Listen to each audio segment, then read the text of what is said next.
What's up, everybody? Welcome to the State of Wild, episode 137, a regular YouTube video web series podcast thingy. My name is Meowth. As usual, I'm joined by my good friend and co-host, Roffle.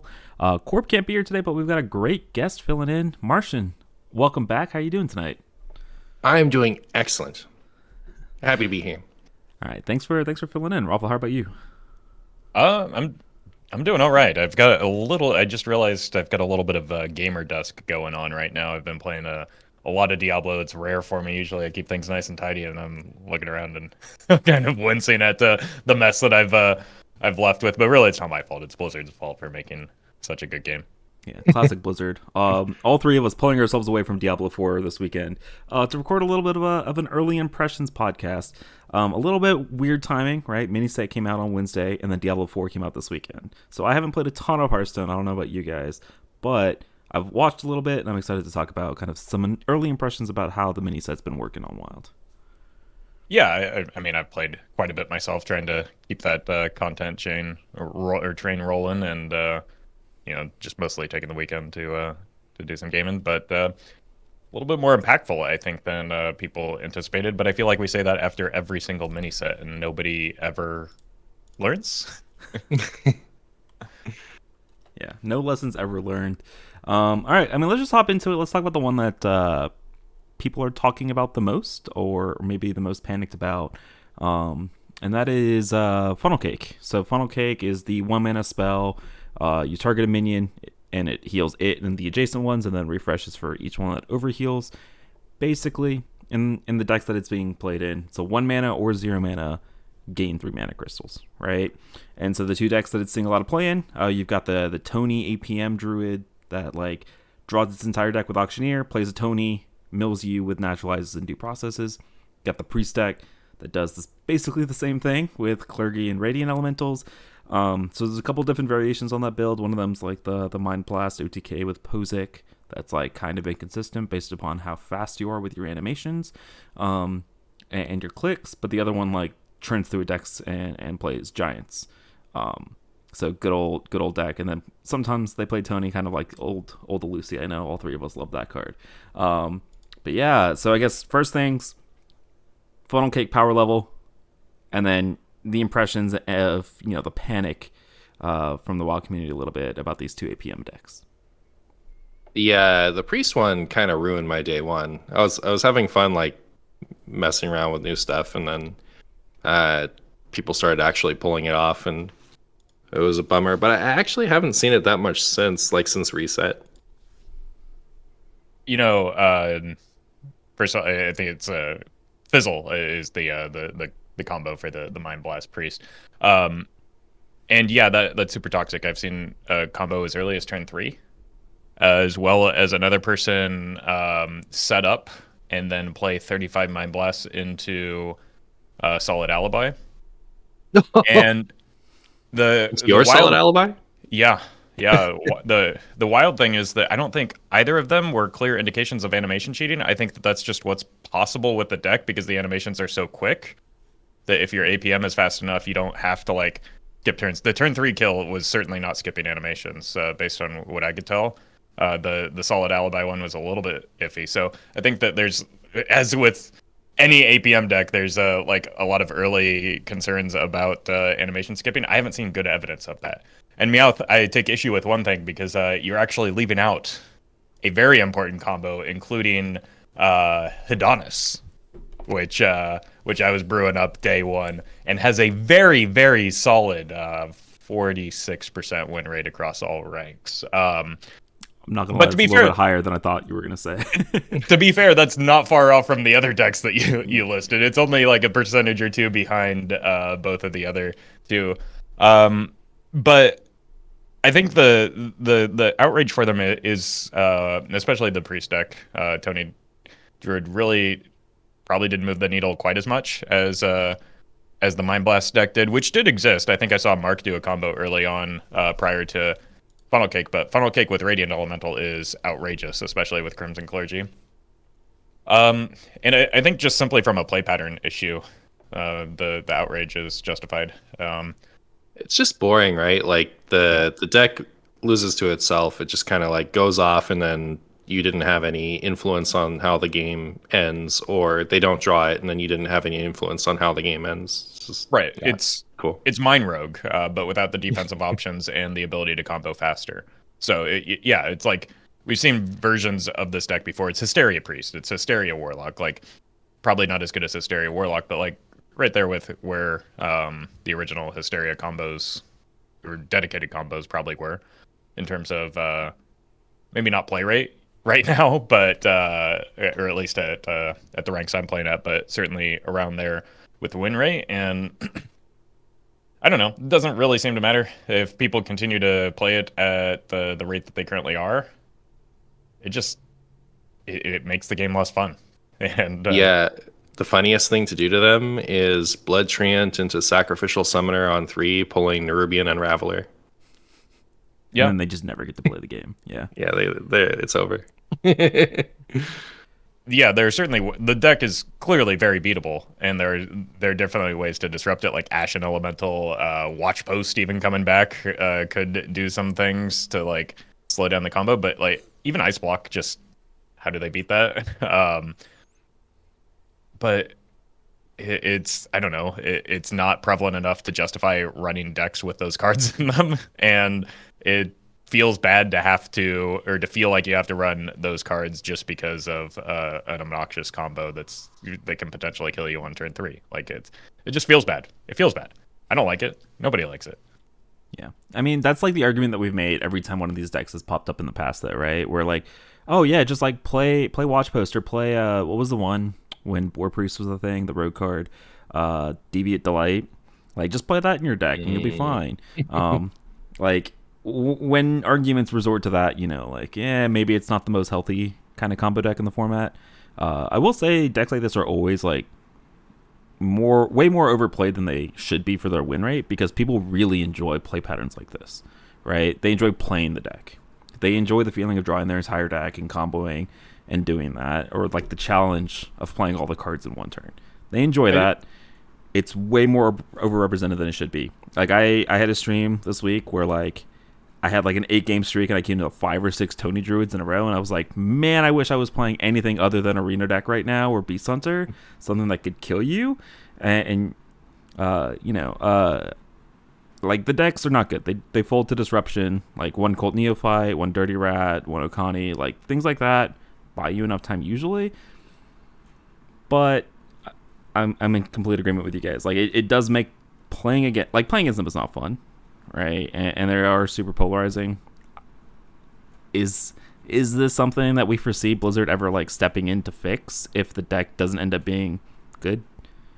I think if the priest deck maintains its like population, I could see Radiant or Clergy, you know, like Radiant getting mana adjusted, Clergy getting a ban, something like that. But the Druid one was obnoxious previously, so I don't know, unless they wanted to like ban Funnel Cake to hit them both, but that's such a soft like short-term solution. I don't know. Yeah, I think Funnel Cake exacerbated problems in both of those classes, not or revealed problems isn't necessarily inherent in problem in and of itself, right? Like if you take Radiant Elemental out of the picture, you're looking at a very different deck. And you know, like we said, like Tony Druid probably in about the same place that it was prior to the expansion. It just like doesn't have to run the Twig Sphere nonsense anymore to refresh the mana crystals. It can just like do that with a spell that also cycles, so it's a little bit more kind of tight in the cards that it's able to run in order to pull off the combo. But yeah, like I agree with Martian. I don't think the win rate is as important. It could probably stay about where it is now. But the play pattern is such that if the popularity remains the same, I think there is probably, like, precedent would suggest that there'd be an intervention for that. The thing is, like you said, Meowth, people do enjoy that type of play style. But I think, as we saw with Tony Drew, after a while, the novelty kind of wears off and they just kind of move away. There's only so many times you can, like, play a game of solitaire if your goal is, you know, winning games, right? Because like neither of those decks are performing, outrageously well or anything. So,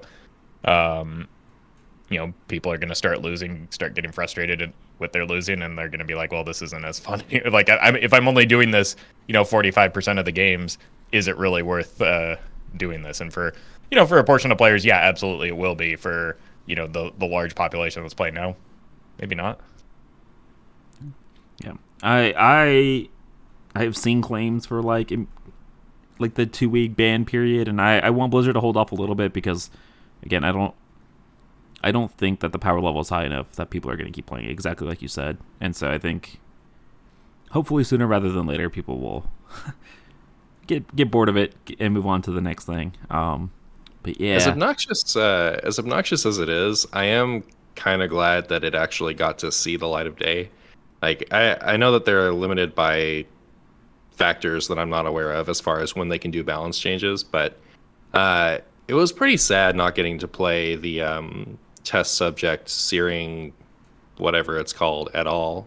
Like I would have liked to have it for a day and actually get to try it and test it out. It's not worth it to have it for a day, to have it for 2 weeks, mind you, if it's going to be that popular. But I do like that a new thing came out and we got to try it first.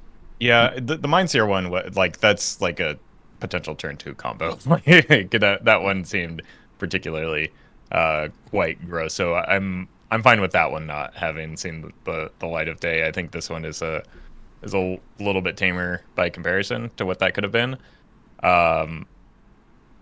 And I'm just being idealistic. Like I'd like to try it and then still have it quickly remedied, but I don't know that they can do that turnaround.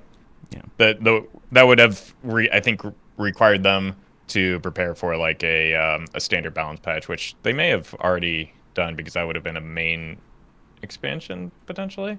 I can't remember, but it seems as though they like reserve a balance patch for full expansions like shortly thereafter. But I don't know. Either way, I understand why people are frustrated. Hopefully the deck will just kind of take care of itself. It loses to itself a lot. Maybe it'll lose some population to itself after a while as well. Come on, Roffle, you missed the fizzle out pun with the priest tag. Come on, man. What are you doing? I'm glad you're filling in for Corb at least. You got it taken care of. Yeah, Martian filling in for Corb the proper way, taking the Corb opinion too, get the busted deck for at least a little bit. That's exactly like something he would say. We can't pounce on him like we do with Corb though, since he's a guest. We can't. We just look like much more assholes than we would if it was Corb. All right, let's move on to our next deck. Let's talk about the other thing that people were kind of not excited to see, and that was Costume Singer, the 1-mana 2/1 for Hunter and more importantly Mage that draws secrets, kind of an auto include in any deck that plays secrets. I kind of went out on a limb and was just like, yeah, this is probably like a Cobalt Librarian-esque card for Mage, where you kind of just shove this in every Mage deck that plays a secret because it's a 1-mana 2/1 that draws you a card. Yeah, I don't know. I'm not going to lie to you, Secret Mage, when I was playing it, did not seem like it was going to be oppressive in the metagame. The 1-mana 2/1 felt really good in that deck, but I don't know that it made Secret Mage better, but I don't think it made Secret Mage to Quest Druid or even Shaman levels of good, where people are going to be seeing it 40% of their games. I don't know that it's going to be like all over the place or whatever, but the day that I was playing it, so I did good. I had a good win rate the day that I was playing it. I played like I had a Ryan in there, but it was otherwise like meta choices as far as like my 30. And like I did really well with it, and the whole time people in my chat were talking about how overrated the 2/1 was. I just like it's mind-blowing. The card is insane. It's 1-mana 2/1. You do get a secret, and if it's not removed, it's going to get another secret. It's so absurdly overpowered to me. It seems like, at least from a wild perspective, like maybe standard, whatever, because secrets isn't as good over there. But it was all day people talking about how like it goes in Secret Mage. It fills a role. Like it needed a 1-drop, I guess, but like it's broken. I mean, like it's so nutty.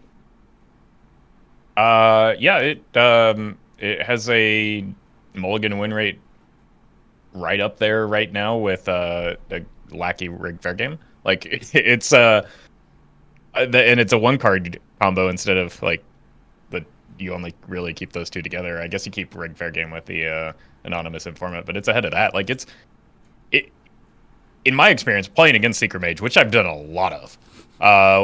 What seems to happen is if they don't have Costume Singer on 1, they lose the game. If they have Costume Singer on 1, they win the game. And like that's indicative of a very strong, very broken card. We talked last week about how it shored up one of Secret Mage's biggest weaknesses that it's had for years, which is an inconsistent turn 1. The deck was like probably better in a lot of matchups on the coin just because it's like has so many good 2s but doesn't have a turn 1 and would run the risk of falling behind as a result of that. That's why things like Flak Mage and Chatty Bartender were so impactful, because it would often get behind due to its lack of 1-drop, so it needed to swing the board back. And now, not only does it have a 1-drop, but it has a 1-drop that replaces itself in hand with a card that you need to synergize with your other cards, and then is also a must-kill, so like the opponent has to bend over backwards. They have to spend their turn 2 pinging if they're another mage. They can't develop into a Costume Singer if they miss their 1-drop. They have to ping it, so like they get further behind. The card is nuts. It's easily become one of the best cards in the deck, at like just full stop. And, I would go as far to say it's like it is the best card in the deck, because you play this the amount of times that I was playing a deck that didn't have a ping hero power, and I just like couldn't kill this thing, and it drew 4 cards, and I was like, I lose the game because of this stupid 1-drop. People that are calling this card overrated, I don't get it at all. I think it's cards. one of the, from a wild perspective, I think it's one of the most powerful 1-drops ever printed, period. It's ridiculous. Yeah. No, I think it is a Kobold Librarian quality card, and I don't know how people can be missing that. Are they not playing against Secret Mages? Are they playing something that just like farms it like naturally, and then they don't see the impact that it has? Because like Secret Mage does have bad matchups, which is, to Meow's point, it's probably not like up there with Questline Druid or even Shaman, but it did get better. It got the best card of the mini set, so it made the deck better. And it got like, we talked last time about how it didn't take much to move Secret Mage back into relevance after a period of falling off, and it got a card of probably a higher quality than what bumped it back into prominence. That said, I think that Secret Mage often does see, at least at the ranks that I play at, seem over-representative compared to its in its play rate compared to its win rate. So I think down ladder, you probably will see a large population of Secret Mage, whereas like at higher legend, it historically tends to fall off anyway. It's just not a legend not a deck that high legend players play for. We've talked about this. The demographics are different up there. So what I'm hearing from Roffle is if you're a Diamond 5 or you're 10x Legend, put that Secret Eater or Eater of Secrets in your ETC deck, because Secret Mage population going up. Straight from Roffle's mouth. That's what I heard. No, you shouldn't be running Eater of Secrets in your ETC, because ETC should not be in your deck. ETC should be in every deck. Okay, now you're dissing yourself. He's funny. Come on. he's funny card. I put him in everything. Okay, well that's a good reason to put him in there. But I don't put any tech cards in him. This sounds like Martian propaganda to get people to put ETC in their deck so that he farms them for wins. That's what I'm hearing. Yeah. Everyone needs to get on my level. In order for me to win more with ETC, which goes in every deck that I play, I need everyone else to run it too. Just even it out. Level the playing field. Yeah, I like it. All right. Martian, I do hope you called out the people that said that this card was not good when you were. I was talking about it all day. It was baffling. That was crazy. I used the word flabbergasted at one point. All right, let's talk about the third most powerful card. I think this is kind of like the holy trinity, the 3 powerful cards from the mini set, and one that I think went a little bit under the radar of a lot of people. I didn't see much talk. I know we talked about it on the podcast last week, but that is Magda. So this is the neutral 5-mana 5/5 battle cry. Draw 5 cards. Give any spells drawn to your opponent. Ideally, you're putting this in a deck that only plays like 2 or 3 spells. And so therefore, there's a 5-mana 5/5 draw 5, which is really great in classes that kind of lack that card draw. So I've been playing this in a whole bunch of places. This was kind of the card that I was the most excited to try out in the mini set because card draw good. So I played it in Mech Mage, Mech Paladin, played it in some Beast Hunter, played it in some Menagerie Warrior. It was great in Beast Hunter, very, very good. I think this card is very, very powerful. I know 5 mana 5/5 seems a little bit slow for people, but when that 5/5 comes attached to 5 other cards, I like it. I'm a big fan of Magda. I think she might be up there with Costume Singer for one of the most powerful cards, if not the most powerful card in the set. Yeah, I'm gonna go ahead and admit that I was a little bit wrong. I was doubtful of her in particular like a Mech Paladin or a Mech Mage. I tried it. I did my diamond climb with a Mech Paladin, and she's nuts. Like, just full stop. So yeah, I could very well see her in any minion dense deck. She's just incredible. I talked last episode about putting her in LPG Mage. Greatest idea of my life.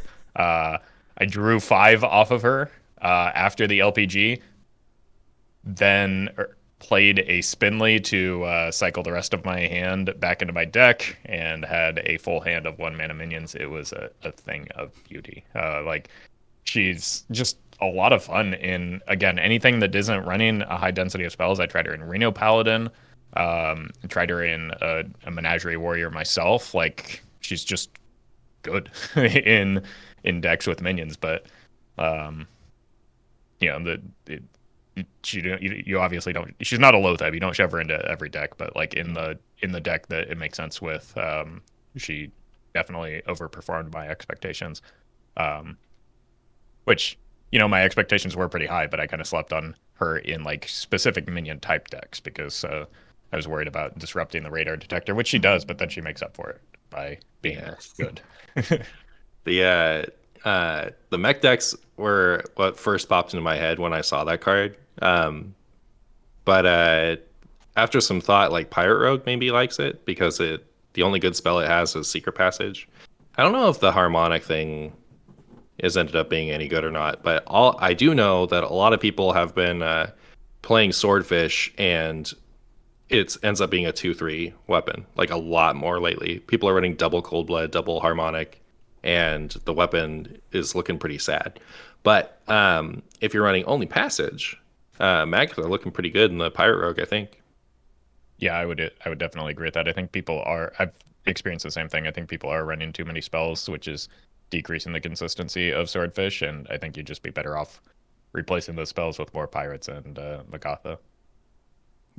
Yeah, I think we talked about this a couple of weeks ago, but like the Cold Blood seems like super iffy in Pirate Rogue. I think the hip hop is fine because you have like 3 charges on your Swordfish, and so it ends up just being like 8 or 9 damage sometimes. But yeah, I can see Magda as well. If I know we've like phased out cutting classes, and so you are a little bit iffy on draw if you don't like find your Secret Passage. So I'm down. I think you would have to, like you said, cut the hip hops because, man, if you play a Swordfish and it's 2 attack instead of 4, man, that is so much less damage. That is 6 damage instead of 12. That is not very good. But yeah, I can see it. I think people should just experiment with Magatha in a lot of decks. I'm not gonna lie, I was not brave enough to do what Corb suggested last time and cut the Shutterwalk from Shutterwalk Shaman and play this instead. What? Yeah, somebody didn't listen to last week's episode, Martian. Come on. No, I'm just kidding. He did suggest, he was like, yeah, I could consider this in Shutterwalk Shaman if you cut the Shutterwalk. Because that deck doesn't ever really play the Shutterwalk anyways, because it wins with the Murlocs and Astlers and stuff. Don't tell Twitch chat that. Come on. Yeah. Hear me out. They're not ready. Hear me out. Just put both of them in an ETC, and then you can choose which one you want.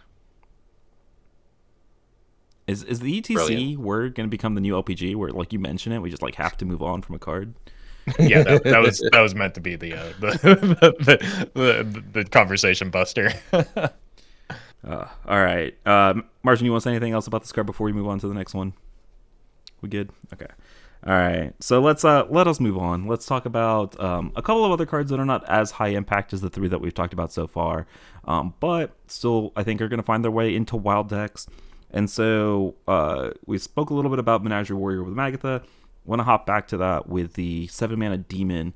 I don't even remember the name. I have to like go through the collection. Abyssal Basis. Abyssal Basis. Yeah. So this is a 7 mana 2/4/7, 7 mana 4/7. Taunt with lifesteal, and then cost 2 less for each weapon you equip. I haven't tried him anywhere other than Menagerie Warrior, but in my Menagerie Warrior deck that's playing 6 weapon equips, he was normally coming down for 3 mana on turn 4 or 5, which felt pretty good. Just as like a 3 mana 4/7 taunt that discounts all your 10 trashers and buffs up your the power slider and amalgam band. Like it felt good. It didn't feel great, but I felt like it was powerful enough to include in the deck. I played it with also Menagerie Warrior, but it was cute Menagerie Warrior. So the deck is like built around Roaring Applause. Also with 6 weapon equips, and I was casting it for 1 most of the time. It seems ridiculous. It's crazy. Yeah. No, I had a more similar experience. I think I may have had 8 weapon equips. I was running double First Mate, double Sword Eater. Then I was doing a Galakron package, so I had the Galakron weapon and the baton. So I probably had too many weapon equips. It was getting awkward at times, but I was just like, you know what? I'm just gonna turbo down this Abyssal Basis because I want to go all in on it, and it felt worth because I was playing him for 1s and 0s. I was copying him with Voon at 1s and 0s, and like this card just completely stops aggro in its tracks. It just hit me why they gave Warrior a demon, but yeah, continue. Yeah. Well, that's Warrior was desperately needing a demon for like those Menagerie decks as well, and like it really kind of shored up all of the holes that it had. I was being a stinker. I was like, why does Warrior have a demon? Come on, stop it. Like, what was it doing summoning an Abyssal? But I get it now. So yeah, I mean, it just it I think it's a great card. I think that like Menagerie Warrior was close beforehand, and it just needed like a few more cards. This is probably one of them, and it's probably not too far off from being just like a real deck in our format. We'll see. This is first expansion for a standard rotation, so maybe it gets more support down the line as well. It's not a guarantee because we did see things like M-Block kind of be mostly a one expansion like set or package, but it's possible. It's got some potential for sure. Look, anytime they print a minion with a tribe, that's Menagerie Warrior support. So we just need better minions, and boom, deck gets better. No, I'm a big fan. Have you guys messed with it at all in Demon Hunter? Yes. Or Weapon Warrior, lo and behold? I played it in Demon Hunter, and it feels bad when you have to spend a card on just a weapon rather than a minion that generates a weapon. I think that's why it excels so much in Warrior, is that you have the First Mates, you have the Sword Eaters, and especially with the First Mate, like you can just get 1 or 2 swings off of that and immediately override it without much concern. Whereas like a Demon Hunter weapon, they have very few that you're just like, okay, I'm going to break the weapon now, because you're giving up a card oftentimes to do so. So it feels much weaker in Demon Hunter in my experience. The other thing is like they really easily play vomit out stats already. Like they don't need to jump through the hoops to get a cheap Abyssal Basis when they can just like play a Glide and then have 4 Wallopers and 2 Brutes. Right. Yeah. I did see some people talking about playing this in that deck, that Outcast deck, with we talked about this last week. The 1 mana 1/2 Death Rattle draw, right. A Death Rattle Calamity's minion. Grasp. Yeah. Calamity's Grasp and the It's Tusk Piercer is the one that I think you're right, people Tusk were playing. Piercer, yeah. They were playing that in the tradable 4/3, the Peddler, because that's like free draws for your quest. But then I'm like pretty sure that can't be good, because the issue with that deck is when you get clogged in your outcast spots anyways, and this just feels like another fat minion that's hard to discount that gets stuck in your outcast spots. Plus, I don't want to duplicate this when I could duplicate Wallopers and Brutes. So right.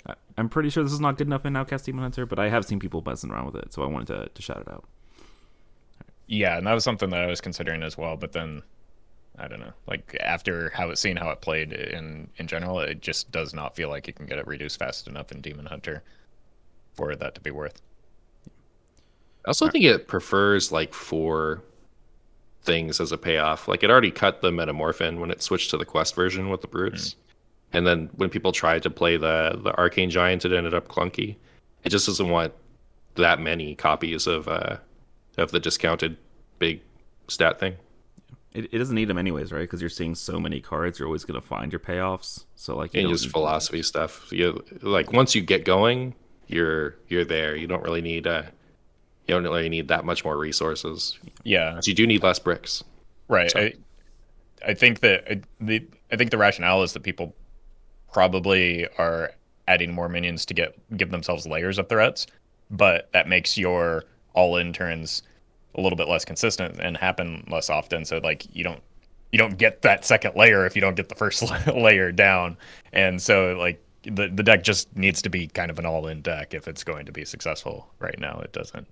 Like, if you're planning for the backup plan, you're significantly reducing the power of the like primary game plan. Yeah. All right. Speaking of weapons, let's talk about a busted weapon that might just not have a home right now, and that is the Paladin Shaman dual class weapon that I am trying to find the name of right now as I scroll through the library because I don't know it off the top of my head. Horn of the Windlord? Yeah, that one. Horn of the Windlord. So this is a 6 mana 3/4 Wind Fury. Whenever your hero attacks a minion, set its stats to 3/3. Very rarely are you attacking a minion, I feel like, because you can just play this and hit people in the face for a lot of damage. So last week we mentioned Even Paladin with the 4 Kel'Thas, the one that gives a minion +3 attack and gives you +2 attack in a shell like Even Paladin. Seems pretty good. I was even doing a thing. I know I pooped on ETC earlier, but I was playing ETC in my Even Paladin for the there's a 1 mana spell that gives your hero +3 attack, and then if you have more than 4 mana, it also gives you lifesteal. And so you can do some stupid amounts of damage in the Even Paladin deck. I was hesitant when Core brought it up last week. I'm all bought in. You just can't queue into all the Tony Druids and Priests like I did, which was a little bit frustrating. But in the more fair matchups like Even Shaman and things like that, it did work. And I'm a fan of this weapon. I think it's gonna be a player. The issue is, can you get people to start playing Even Shaman, which I don't think we can, or Even Paladin, which I don't think we can.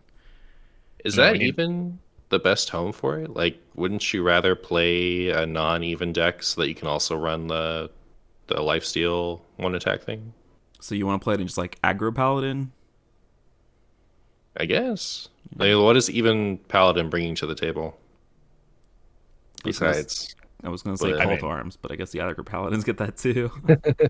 Just the 1 mana hero power. It's like it's a thing that always that has always made Even Paladin a little bit easy to dismiss. Is that like superficially, like the 1 mana hero power doesn't seem that good, but then like with Even Death Knight, just having the way to generate a dude every turn can be relevant. That's a lot of damage you're losing though. Yeah, I mean, I don't know, it might be worth it. I haven't tried to play that deck yet. Like, how often do you need more than what would it be, like 10 damage on turn 6 in modern Wild Hearthstone? Like, well, it's 6 damage the turn you played, and then it's a lot more damage the turn after. Right. So like, how often do you need more damage than that? Right. So I don't know.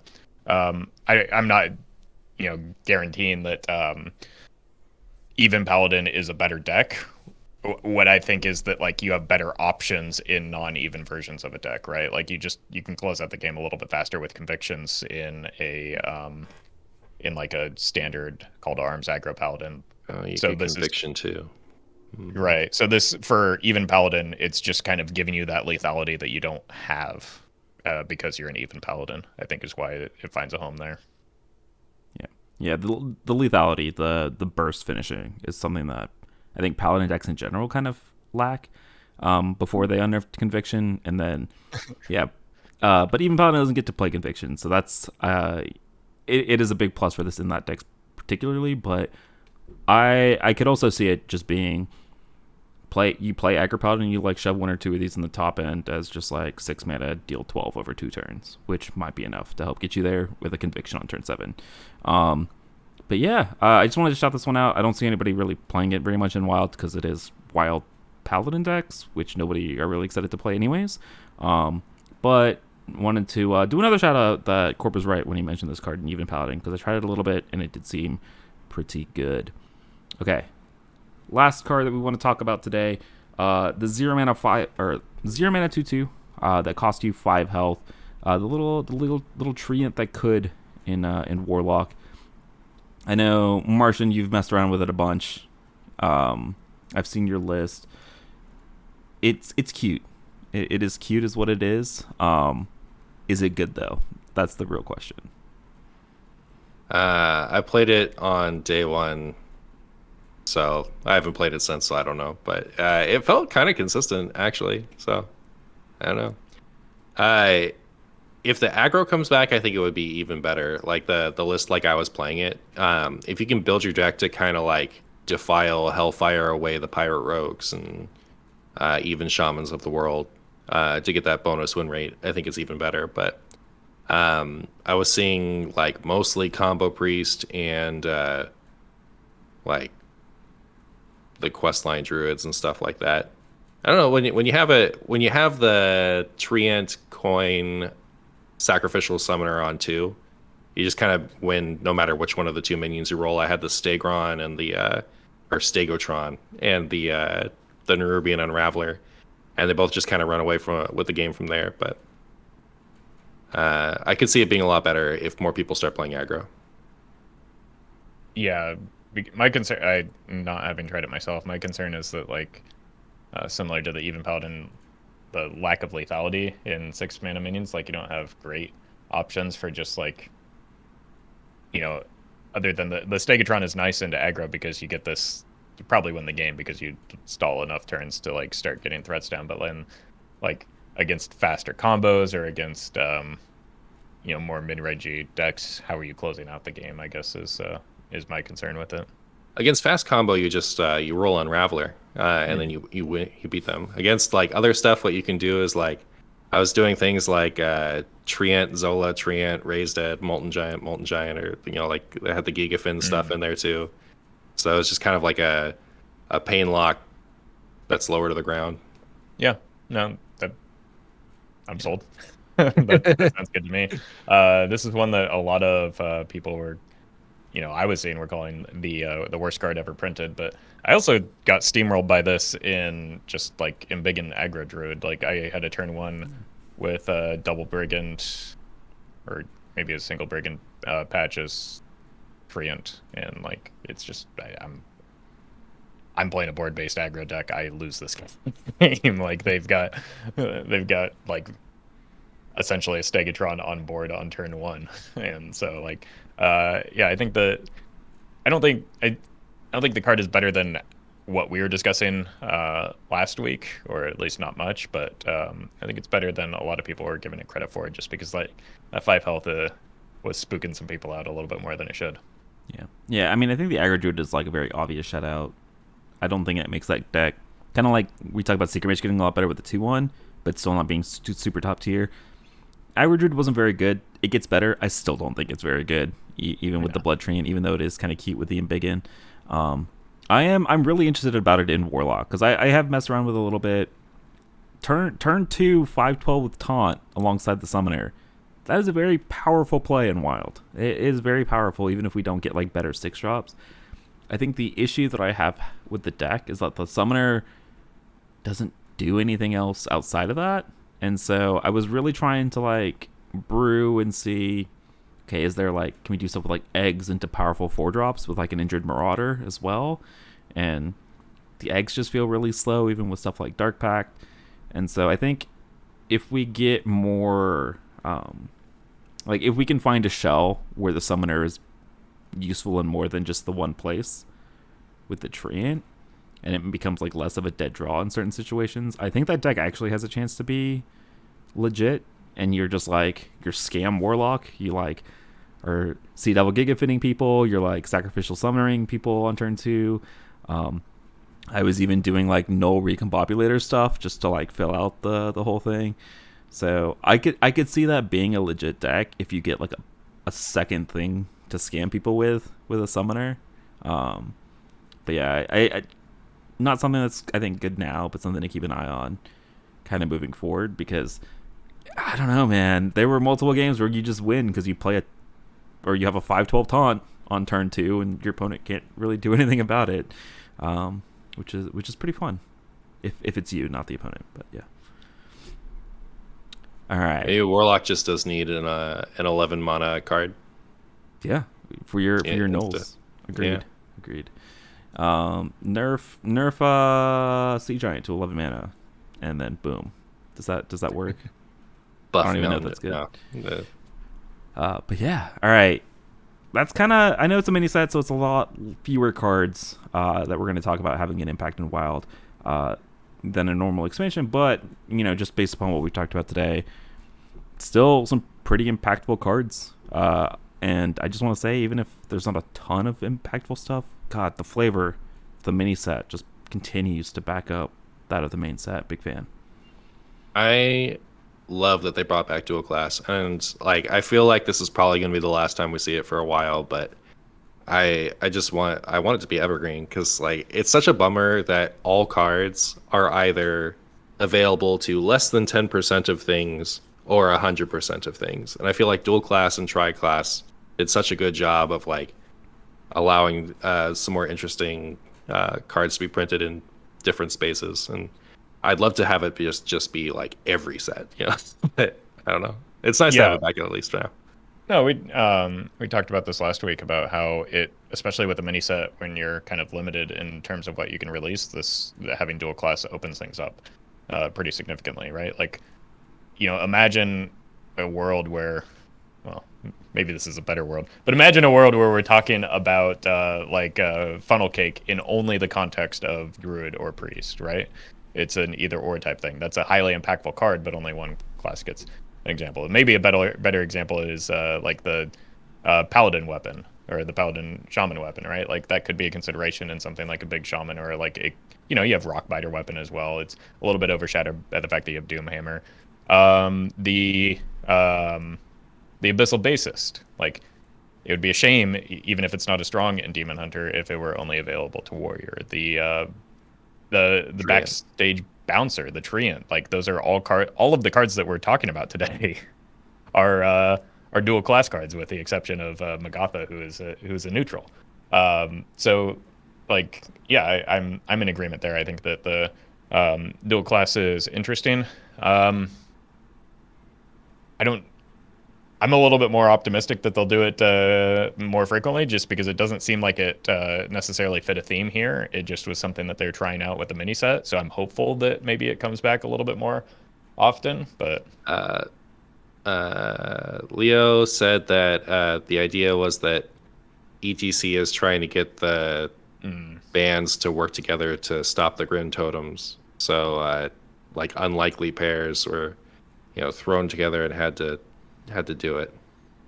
All right. I hope that's not the case. That it's letting the wind I out hope of that my I'm not sails like there, just yeah. lying right now, but I'm like 90% sure it was him on the I trust you. Twitters. I trust you. He's been tweeting up a lot about what went into this set, so I believe you. I do hope it's something, even if it's just for mini sets and not even main sets, like it makes the mini set feel so much bigger than Definitely. I'll take that compromise in a heartbeat. Just give me this style of mini set from now on.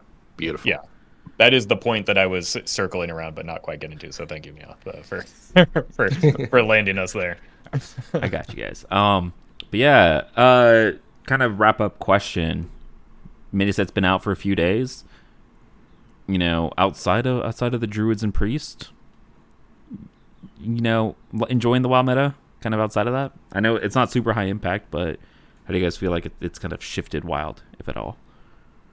I'm gonna be honest. Like my experience has been a lot better just simply by staying out of Diamond 5 this early in the month. I've just been hanging out at Diamond 10 and goofing around with a bunch of people playing Renethal decks, and it's been great. So it's a little bit biased based on the sampling that I've been taking, but like, I've only lost to the priest combo a handful of times, and I just kind of walk away and get some water when it happens, and so it's been pretty good for me. Like, the worst part of the expansion for me is like the unfortunate timing it had, where it was the 31st is when it released. The 1st is a new month, so everybody's tryharding to rank up that next day.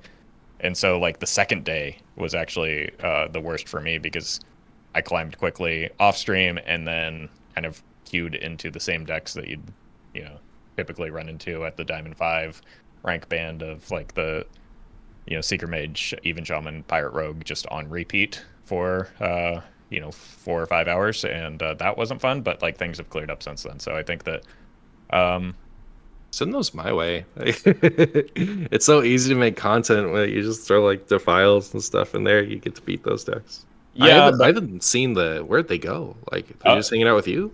I haven't seen so. Even Shaman or Pirate Rogue at all. They might not be getting much further beyond me, because I've been queuing into a lot of bots that make just egregiously horrible plays. So like that's not good content. So that's my major gripe with them. Like, they're not hard to beat. It's just that like sure nobody wants to watch me beat a Pirate Rogue that like hero powers over their 4/2 swordfish. Yikes. Yeah, I feel you though. It was very weird timing, because they released the expansion on the last day of the month, and so I'm sitting there. Little bit of a humble brag. I was like sitting at rank 3 legend, trying to go for rank 1 legend, but I was like, but I want to play with new cards, and so it was very hard to make a decision. I ended up playing Beast Hunter with Magda, which ended up doing like really really well anyways. So like best of both worlds, but like it was very unfortunate timing, because I think I don't even know if they're doing like standard competitive stuff where like ladder ranks matter, but expansions coming out on the last day of the month feels super weird. And I know it was like holiday timing, and it was like supposed to come out on the 30th, but I don't know how much better at that coming out on the 30th is. So I feel like it's the type of thing you want like a week into the month. Yeah. But I guess like they have scheduling concerns they have to deal with, and they can't always just put things optimally. Yeah, I mean, there's always stuff going on behind the scenes, but I mean, a couple of things like scheduling wise, because it came in like a week and a half after like a big balance patch for standard as well anyways. So I don't know, timing points aside, I like the mini set. I think there's impactful cards for Wild. I think you're going to see a couple of these cards continue to pop up. And yeah, that's going to wrap it up. A little bit of a shorter episode today. I say that as we're nearing 45 minutes. So our definition of short has drastically changed over the past year. But thanks, guys, for joining me. Martian, thanks for filling in this week. Thanks for hanging out. Enjoyed having you on. Let the people know where they can find you guys, or find you and your content. You can find me at all the places. MartianBuu. Martian is in Martian. Boo, B-U-U. MartianBuu on the Twitters and Twitch, and especially YouTube. That if you only do one, go to my YouTube. I mean, it's a quick jump here, because you're probably already watching this on YouTube. You might as well check out Martian's channel, and also Corb's channel, and try and convince him to post more regular content there as well. He was on a good run for a while, so go ahead and do those two things. All right. And you guys should also follow this Roffle guy on YouTube too. You probably already are, but I don't know, Roffle, where else can they find you outside of YouTube? Yeah, I stream on Twitch as well, and occasionally reply to famous Wild Hearthstone streamer Get Me Us tweets on Twitter. Yeah, nice. It's so exciting when he does. Makes my day. You guys can find me at Get Me Out on all those platforms. I appreciate all of you guys that listen to every episode all the way to the end. You guys rock. Hope you guys are enjoying the mini set, and we'll see you guys again next time.